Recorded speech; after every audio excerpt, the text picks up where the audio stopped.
इमाम जलालुद्दीन सुयूती रहमतुल्लाहि ताला अलैह शरह सुदूर में फरमाते हैं कि एक शख्स राफिजियों के पास बैठा करता था, राफिजी शियों के पास बैठा करता था। उसके मरते वक्त लोगों ने उसे कलमे तैयबा की तलकीन की, यानी उसके सामने लोगों ने कलमा शरीफ पढ़ा ताकि वो भी पढ़ ले, नज़ा का आलम है। तो उसने कहा कि नहीं कहा जाता, यानी मुझसे ये कलमा निकल ही नहीं रहा है ज़बान से। पूछा क्यों? कहा ये दो शख्स खड़े हैं, ये दो शख्स खड़े हैं और ये कहते हैं तो उनके पास, तू उनके पास बैठा करता था जो अबू बकर और उमर रदी अल्लाह ताला अन्हुमा को बुरा कहते थे। अब तू चाहता है कि कलमा पढ़कर और उठने ना पढ़, कलमा पढ़कर उठे ना पढ़ने देंगे। यानी अब तू चाह रहा है कि तू कलमा पढ़ के इस दुनिया से जाए, उठ जाए, तो हम तुझे नहीं पढ़ने देंगे। ये दो, अब वो फरिश्ते हैं या जो भी है, वो खड़े हुए हैं सर के पास और मुझे इस तरीके से ये कह रहे हैं कि अब तुम्हें कलमा नहीं पढ़ने देंगे कि जिंदगी भर तू उनके साथ उठता बैठता था जो कि सहाबे किराम के दुश्मन है, जो हजरत अबू बकर और हजरत उमर रदी अल्लाह ताला अन्हुमा की जो है वो बेअदबियां और गुस्ताखियां किया करते थे। और अब तू चाहता है कि कलमा पढ़ के और जो है वो अच्छे से कलमा पढ़कर तेरा खात्मा हो जाए, तो हरगिज तेरा खात्मा इस पर नहीं होगा। बताइए ये किस वजह से? सिर्फ एक राफिजी के पास उठने बैठने और मेल जोल और दोस्ती की वजह से। और ये किसने? हजरत इमाम जलालुद्दीन सुयूती अलैहि रहमत व रिज़वान ने इस हिकायत को दर्ज फरमाया। जब सिद्दीक़ अकबर और फारूक आजम रदी अल्लाह ताला अन्हुमा के बुरा कहने वालों के पास बैठने वालों की ये हालत है, तो जो लोग अल्लाह जल्ला वाला व रसूलुल्लाह सल्लल्लाहु ताला अलैहि वसल्लम को बुरा कहते हैं, उनकी तनक़ीद से शान करते हैं और उन्हें तरह तरह के ऐब लगाते हैं, उनके पास बैठने वालों को कलमा नसीब होना ये तो और भी ज्यादा दुश्वार है। जब वो खुलफाए राशिदीन, उन खुलफाए राशिदीन में से वो दो हजरात यानी हजरत अबू बकर और उमर रदी अल्लाह ताला अन्हुमा की शान में तनक़ीस उसने नहीं की, बल्कि शान में गुस्ताखी करने वालों के साथ वो सिर्फ बैठता था, तो उसका ये आलम हुआ।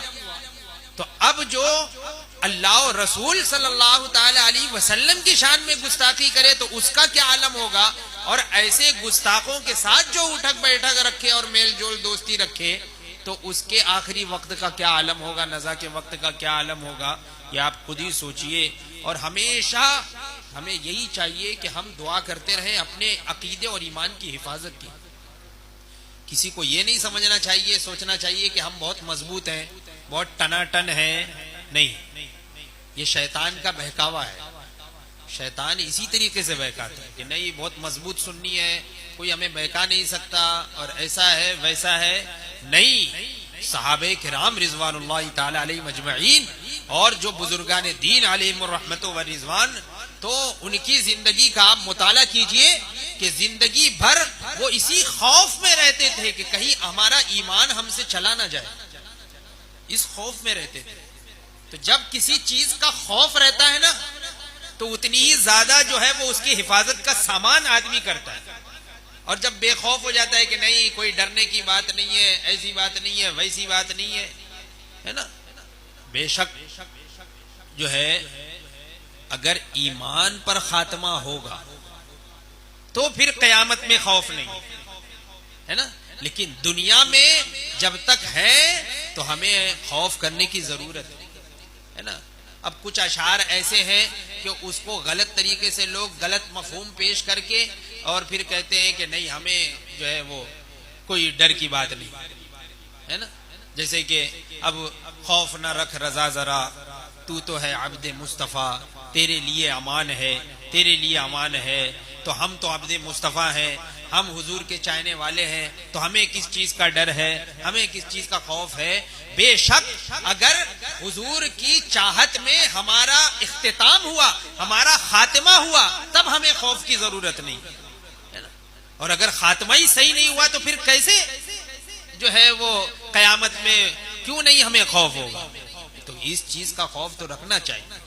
ये तमाम चीजें ये कयामत से मुताल्लिक है कि हुजूर ताजुल शरिया ने फरमाया तुझे क्या फिक्र हो अख्तर, है ना, तेरे यावर है वो यावर के बलाओं को जो मेरी खुद गिरफ्तारे बला कर दे।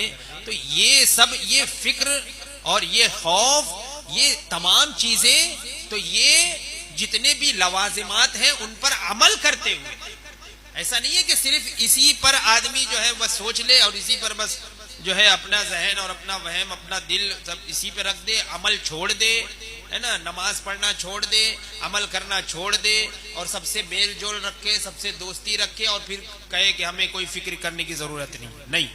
फरमाते हैं कि और जब ऐसे लोगों के पास बैठने वालों को कलमा नसीब होना दुश्वार है, तो जो लोग के उनके यहाँ रिश्तेदारी करके दोस्ती और मोहब्बत का किला कायम करते हैं उनको कलमा नसीब होना तो और ज्यादा दुश्वार है।